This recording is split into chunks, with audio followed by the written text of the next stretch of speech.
I propose to increase the rebate limit to 7 lakhs in the नमस्कार दोस्तों, 2023-24 के budget analysis आ चुके हैं।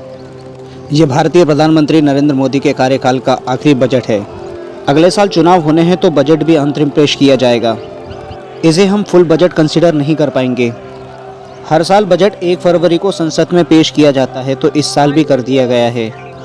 हर समझदार प्राणी के लिए देश का बजट मायने रखता है। यही तो वो हिसाब किताब है जो सरकार देश के लोगों को देती है। तो आइए बात कर लेते हैं बजट के ऊपर। बजट में किसके लिए क्या क्या है। बजट को साफ शब्दों में कह सकते हैं कि सरकार के पास कहां से पैसा आया है और इस पैसे को सरकार कहां पर लगाएगी। कॉन्स्टिट्यूशन के आर्टिकल 112 में कहा गया है कि तत्कालीन सरकार को वार्षिक वित्तीय विवरण देना होगा, यानी एनुअल फाइनेंशियल स्टेटमेंट। नॉर्मली इसी को ही हम बजट कहते हैं। तो इस साल बजट कलेक्शन रहने वाला है 27.2 लाख करोड़ रुपए का। वहीं अगर खर्चों की बात करें तो लगभग 45 लाख करोड़ रुपए का सरकार के द्वारा खर्चा होगा। बात करें राजकोषीय घाटे की यानी फिस्कल डेफिशिएट की, तो ये 5.9 यानी 5.9 रहने वाला है। सरकार का कहना है ये बढ़ भी सकता है। दोस्तों, राजकोषीय घाटा ये सरकार की कमाई और खर्चे के बीच का अंतर है, इसीलिए इसको राजकोषीय घाटा कहा जाता है। तो देख लेते हैं सरकार के पास कहां से कितना पैसा आया है और कहां कितना पैसा लगने वाला है। तो जुड़े रहिए मेरे साथ अंत तक। तो सबसे पहले देख लेते हैं कहां से पैसा आया है। इमेज में इसको सिक्के के रूप में बताया गया है। तो सिक्के का 34 पैसा यानी 34% बोरिंग अदर लाइबिलिटीज से आया है।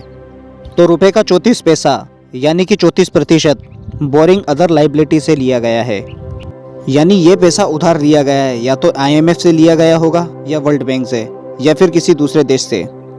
वैसे फिलहाल इसे हम इनकम के रूप में देख रहे हैं, वैसे है ये लाइबिलिटी। दूसरे नंबर पर आता है GST यानी गुड्स एंड सर्विस टैक्स। इस बार GST अच्छा खासा कलेक्ट कर लिया गया है, लगभग 1,56,000 करोड़ का। तो ये एक बहुत अच्छी बात है। तीसरे नंबर पर आता है कॉरपोरेशन टैक्स, जो कंपनियों से वसूल किए जाते हैं। चौथे नंबर पर आता है इनकम टैक्स का कलेक्शन, जो कि वर्तमान में लगभग 15% है। पाँचवें नंबर पर आती है यूनियन एक्साइज ड्यूटी, जो पेट्रोलियम पे ली जाती है, इसीलिए तो पेट्रोल महंगा है। बाकी और भी टैक्स कलेक्शन हैं जो इतने इम्पोर्टेंट नहीं है, लेकिन ये टैक्स कलेक्शन अभी वर्तमान में 27.2 लाख करोड़ रुपए का कलेक्शन बना रहे हैं। अब ये देख लेते हैं ये पैसा जाएगा कहाँ। तो पैसा अगर उधार लिया है देश ने तो इंटरेस्ट के रूप में पैसा तो देना पड़ेगा। तो रुपए के 20 पैसे जाने वाले हैं इंटरेस्ट पेमेंट के रूप में। दूसरा 18% जाने वाला है राज्य सरकारों के पास, जो कि उनका भी हिस्सा है टैक्स कलेक्शन में। तीसरा कलेक्शन 17 पैसे के रूप में जाने वाला है उन स्कीमों के लिए जो केंद्र की सरकार साल भर में चलाती है, यानी ये केंद्र सरकार की योजनाएं हैं। फिर फाइनेंस कमीशन और अदर ट्रांसफ़र के लिए 9 पैसा और बाकी के खर्चे हैं। तो कितना पैसा किसको मिला, ये सारी चीज़ें बताने से पहले मैं एजुकेशन सेक्टर के ऊपर बात करना चाहूँगा, क्योंकि मैं एजुकेशन सेक्टर से जुड़ा हूँ, तो इसलिए सबसे पहले मैं एजुकेशन सेक्टर की ही बात करूँगा। तो आइए जान लेते हैं शिक्षा के लिए इस बजट में क्या है खास। तो शिक्षा को और भी सुचारू रूप से चलाने के लिए सरकार के द्वारा शिक्षकों को प्रशिक्षण दिया जाएगा, यानी ट्रेनिंग दी जाएगी, ताकि वो अपने स्टूडेंट्स को और भी बेहतर ढंग से पढ़ा सकें और कोविड के टाइम पे जो शिक्षा का नुकसान हुआ था उसकी रिकवरी की जा सके। डिस्ट्रिक्ट लेवल पर भी ICT यानी इंफॉर्मेशन कम्युनिकेशन टेक्नोलॉजी के बारे में ट्रेनिंग प्रोवाइड करवाई जाएगी। बताया जाएगा कि इंफॉर्मेशन कम्युनिकेशन टेक्नोलॉजी के माध्यम से हम किस तरीके से अपने शिक्षा को और भी बेहतर बना सकते हैं। डिस्ट्रिक्ट डिजिटल लाइब्रेरी खोली जानी है, ताकि विद्यार्थियों के द्वारा किसी भी किताबों को डिजिटल रूप में पढ़ा जा सके। तो आगे मैं बताऊंगा आपको कि शिक्षा के लिए सरकार ने कितना खर्च किया है। तो अब एग्रीकल्चर सेक्टर की बात कर लेते हैं। एग्रीकल्चर सेक्टर में ज़्यादा से ज़्यादा डिजिटलाइजेशन लाने के लिए सरकार ने बोला है कि हम एग्रीकल्चर एक्सेलरेटर फंड बनाएंगे। ये फंड उन युवाओं को मिलेगा जो एग्रीकल्चर सेक्टर में अपना नया स्टार्टअप कर रहे हैं और अपने इनोवेटिव आइडियाज से एग्रीकल्चर को और भी बेहतर बना रहे हैं। बात करें यदि स्वास्थ्य विभाग की, तो देश में 157 नए नर्सिंग इंस्टीट्यूट खोले जाएंगे, ताकि हेल्थ सेक्टर को बढ़ावा मिल सके।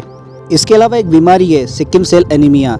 इस बीमारी को साल 2047 तक खत्म करना है, ऐसा सरकार का लक्ष्य है। इसके लिए सरकार के द्वारा ब्लड टेस्ट प्रोग्राम चलाए जाएंगे, ताकि इस बीमारी को कम किया जा सके।